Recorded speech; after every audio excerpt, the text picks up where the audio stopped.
So hi ಎಲ್ಲ ನಮಸ್ಕಾರ. Direct ಆಗಿ ವಿಷಯಕ್ಕೆ ಬರ್ತೀನಿ. ಏನಪ್ಪಾ ಅಂದ್ರೆ ನನ್ನ ಹಿಂದೆ ಬ್ಯಾಕ್ ಗ್ರೌಂಡ್ ಅಲ್ಲಿ ವಾಯ್ಸ್ ಬರೋದನ್ನ ಇಗ್ನೋರ್ ಮಾಡಿ. ಸೊ ಬನ್ನಿ ಡೈರೆಕ್ಟ್ ಆಗಿ ವಿಷಯಕ್ಕೆ ಬರ್ತೀನಿ. ಏನಪ್ಪಾ ಅಂತ ಹೇಳಿದ್ರೆ ಗಿಲ್ಲಿ ಅಂಡ್ ಕಾವ್ಯ ಇವರಿಬ್ಬರನ್ನ ಫ್ರೆಂಡ್ಶಿಪ್ ಬ್ರೇಕ್ ಮಾಡುವಂತ ಕೆಲಸ ಮಾಡ್ತಿದ್ದಾರೆ ಧನು ಅಂಡ್ ಸ್ಪಂದನ. ಈ ಒಂದು ವಿಷಯದ ಬಗ್ಗೆ ಇವತ್ತು ಕ್ಲಾರಿಟಿಯಾಗಿ ತಿಳಿಸ್ತೀನಿ. ಅದಕ್ಕೂ ಮುಂಚೆ ನಮ್ಮ ಚಾನಲ್ ಅನ್ನು ಸಬ್ಸ್ಕ್ರೈಬ್ ಮಾಡಿಲ್ಲ ಅಂದ್ರೆ ಸಬ್ಸ್ಕ್ರೈಬ್ ಮಾಡ್ಕೊಳ್ಳಿ, ಹಾಗೂ ಪಕ್ಕದಲ್ಲಿರೋ ಬೆಲ್ ಐಕಾನ್ ಅನ್ನು ಕ್ಲಿಕ್ ಮಾಡ್ಕೊಳ್ಳಿ.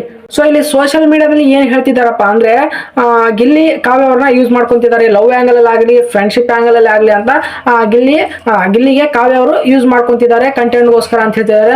ಸೊ ಇಲ್ಲಿ ಬಂದ್ಬಿಟ್ಟು ಎಕ್ಸಾಕ್ಟ್ಲಿ ಇದು ರಾಂಗ್ ಅಂತ ಹೇಳ್ಬೋದು. ಯಾಕಪ್ಪ ಅಂದ್ರೆ ಹಾಗೇನಾದ್ರೂ ಕಾವ್ಯ ಅವ್ರು ಇದ್ದಿದ್ರೆ ಇವರಿಗೆ ತಪ್ಪಾದಾಗ ತಪ್ಪು ಜಾಗದಲ್ಲಿ ತಪ್ಪು ಅಂತ ಹೇಳ್ತಿದ್ದಿಲ್ಲ, ಸರಿ ಜಾಗದಲ್ಲಿ ಸರಿ ಅಂತ ಹೇಳ್ತಿದ್ದಿಲ್ಲ. ಗಿಲ್ಲಿ ಅವರಿಗೆ ನೋಡಿರ್ಬೋದು ನೀವು ಪ್ರತಿಯೊಂದು ಎಪಿಸೋಡ್ ಅಲ್ಲಿ ಗಮನಿಸಿ.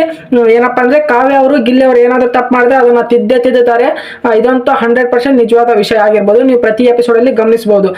ಎಕ್ಸಾಂಪಲ್ ನಿನ್ನೆ ಕಾವ್ಯ ಅವರು ಕೂಡ ಕೋಪ ಮಾಡ್ಕೊಂಡು ಹೋದ್ರು. ಎಲ್ಲಂದ್ರೆ ಲಾಸ್ಟ್ ಮೂಮೆಂಟ್ ಅಲ್ಲಿ ಕೂಡ ಅವ್ರ ತಪ್ಪಂತ ಹೇಳಿದ್ದಾರೆ. ಗಿಲ್ಲಿ ಅವರು ಉಸ್ತುವಾರಿ ಮಾಡದೆ ಉಸ್ತುವಾರಿ ಮಾಡದೆ ಸಿಟ್ಟಾಗಿ ಕುಂತಿದ್ದು ಇದು ತಪ್ಪಂತ ಕಾವ್ಯ ಅವರು ಹೇಳಿದ್ದಾರೆ. ಅದು ಕಂಟೆಂಟ್ಗೋಸ್ಕರ ಯೂಸ್ ಮಾಡ್ಕೊಳ್ಳೋದಾಗ್ಲಿ ಇನ್ನೊಂದಕ್ಕೆ ಯೂಸ್ ಮಾಡ್ಕೊಳ್ಳೋದಾಗ್ಲಿ ಇಂಥದ್ದು ಏನು ಇಲ್ಲ ಕಾವ್ಯ ಅವ್ರ ಹತ್ರ. ಸೊ ಬನ್ನಿ ಡೈರೆಕ್ಟ್ ಆಗಿ ವಿಷಯಕ್ಕೆ ಬರೋಣ. ಏನಪ್ಪಾ ಅಂದ್ರೆ ನಿನ್ನೆ ಈ ಒಂದು ವಿಷಯ ಸ್ಪಂದನ ಅಂಡ್ ಧನು ಅವರು ಮಾತಾಡಿದ್ದು ಲೈವ್ ನಲ್ಲಿ ಇತ್ತು. ಬಟ್ ಇದರಲ್ಲಿ ಎಪಿಸೋಡ್ ಅಲ್ಲಿ ಹಾಕಿಲ್ಲ. ಏನಕ್ಕಂದ್ರೆ ಬಿಗ್ ಬಾಸ್ ಅವರು ಹಾಕಲ್ಲ. ಇಲ್ಲೇ ಗೊತ್ತಾಗುತ್ತೆ ಬಿಗ್ ಬಾಸ್ ಅವರು ಕೂಡ ಮೋಸ ಮಾಡ್ತಾರೆ ಅಂತ ಹೇಳಿ. ಸೊ ಬಿಗ್ ಬಾಸ್ ಅವರು ಈ ರೀತಿ ಮಾಡಬಾರ್ದು. ಯಾಕಪ್ಪ ಅಂದ್ರೆ ಫ್ಯಾನ್ಸ್ ಕೂಡ ಇರ್ತಾರೆ, ಹೊರಗಡೆ ವೋಟ್ ಮಾಡಿರ್ತಾರೆ. ಸೊ ಅವ್ರ ವ್ಯಕ್ತಿತ್ವ ಏನಂತ ತೋರ್ಸ್ಕೊಬೇಕಾಗಿರುತ್ತೆ.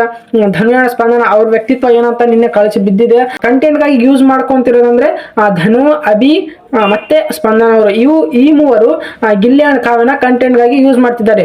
ಇನ್ನೊಂದು ವಿಷಯ ಹೇಳ್ತೀನಿ, ದಿನಾಲೇ ಜೊತೆಗಿರೋ ಅಭಿ, ಧನು, ಸ್ಪಂದನಗಿಂತ ರೆಗ್ಯುಲರ್ ಆಗಿ ಜಗಳ ಮಾಡೋ ಅಶ್ವಿನಿ ಅಂಡ್ ಇವರು ಏನಪ್ಪ ಜಾಹ್ನವಿನೇ ಬೆಸ್ಟ್ ಅಂತ ಹೇಳ್ಬೋದು. ಯಾಕಪ್ಪ ಅಂದ್ರೆ ಅವರು ಇಲ್ಲಿ ತನಕ 50 ದಿನ ನೋಡೋದಾದ್ರೆ ಯಾವತ್ತು ಅಶ್ವಿನಿ ಅವರು ಅಂಡ್ ಜಾಹ್ನವಿ ಅವರು ಗಿಲ್ಲಿ ಅವರ ಫ್ರೆಂಡ್ಶಿಪ್ ಮುರಿಯುವಂತ ಮಾತು ಆಡೇ ಇಲ್ಲ.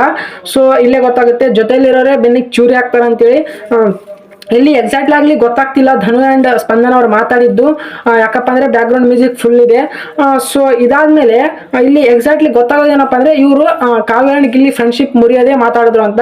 ಸೊ ನೆಕ್ಸ್ಟ್ ವಿಚಾರ ಅಭಿ ಅವರ ತಂಟೆಗೆ ಬಂದ್ರೆ ಅಭಿ ಅವರು ಮೊದಲು ತಪ್ಪು ಮಾಡಿದ್ರು ಬಕೆಟ್ ಒದ್ದು. ಸೊ ಅಲ್ಲಿ ಕಾವ್ಯ ಅವ್ರ ಬಕೆಟ್ ಒದ್ದಿರೋದ್ರಿಂದ ಇವರು ಯಾರಪ್ಪ ಗಿಲ್ಲಿ ಅವರು ಬಂದಿದ್ರು.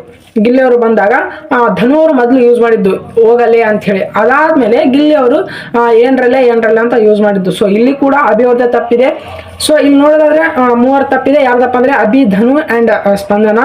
ಈ ರೀತಿ ಯೋಚನೆ ಮಾಡಲೇಬಾರ್ದು ಹಿಂದೆಯಿಂದ. ಯಾಕಪ್ಪ ಅಂದ್ರೆ ಡೈಲಿ ಜೊತೆಗೆ ಇರ್ತಾರೆ. ಇನ್ನೊಂದು ಧನು ಅವರು ಹೇಳಿದ್ರು ಅಶ್ವಿನಿ ಅವರಿಗೆ ವ್ಯಾಲ್ಯೂ ಇರ್ಲಾರ್ದವ್ರಿಗೆ ಕಣ್ಣೀರ್ ಹಾಕ್ಬಾರ್ದಂತ. ಸೊ ವ್ಯಾಲ್ಯೂ ಇಲ್ಲ ಅಂದ್ರೆ ನೀವು ಕೂಡ ಅವ್ರ ಹೆಗಲ ಮೇಲೆ ಹತ್ತಬಾರ್ದಿತ್ತು, ಗಿಲ್ಲಿ ಅವ್ರ ಹೆಗಲ ಮೇಲೆ. ಸೊ ಇಲ್ಲಿ ಕೂಡ ಗೊತ್ತಾಗುತ್ತೆ ಧನು ಅವರು ನಿಜವಾದ ಫೇಸ್ ಏನಂತ. ಸೊ ಧನು ಅವರು ಒಬ್ಬ ಬೆಸ್ಟ್ ಕಂಟೆಸ್ಟೆಂಟ್ಸ್ ಅಂತ ಹೇಳ್ತಿದ್ವಿ. ಈಗಲಿಂದ ಬೆಸ್ಟ್ ಅಲ್ಲ ವರ್ಸ್ಟ್ ಕಂಟೆಸ್ಟೆಂಟ್ಸ್ ಅಂತ ಹೇಳಬೇಕು. ಸೊ ಇನ್ನೂ ಹೆಚ್ಚಿನ ಅಪ್ಡೇಟ್ ಆಗಿ ನಮ್ಮ ಚಾನಲ್ ಸಬ್ಸ್ಕ್ರೈಬ್ ಮಾಡ್ಕೊಳ್ಳಿ, ಪಕ್ಕದಲ್ಲಿ ಬೆಲ್ ಐಕಾನ್ ಅನ್ನು ಕ್ಲಿಕ್ ಮಾಡ್ಕೊಳ್ಳಿ.